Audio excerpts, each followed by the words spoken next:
Бұл финансовый независимый, бұл субъективный. Мисал айталы, мурдагы расходтор менен жашасам, азыр тапкан акчам койсом, анда 20 жыл ошол расходтор менен жашасам, ошол условияда жашасам, мен анда 20 жыл жашай берем да.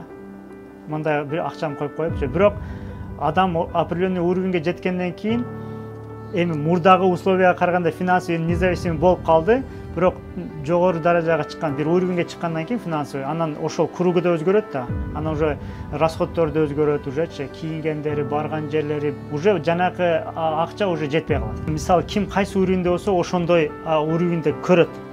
Көзү ошондой көрөт, дүйнөнү ошондой тааныйт да, билет. Мисалы айталы, мен элдерге коучинг кылып атканда айтам да, ким эл катары жашайт, баары кол көтөрөт да. Баары эл катары жашайт. Аякта студенти бар, миллионери бар, баягы иши жогу бар, карызы бар, баары мындай эл катары жашайм дейт да.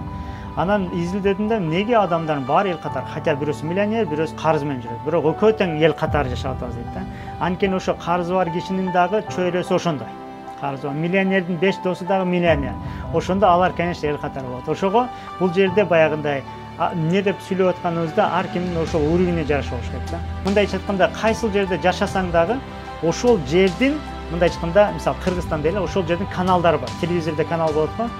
Ошондо сен кайсы каналда эме кыласың, көрүнүп атасың да, важно ошо. А так бири-бирин көрбөйт аларчы. Телевизор бир, бирок каналдар бири-бирине аралашып кетпейт, туурабы?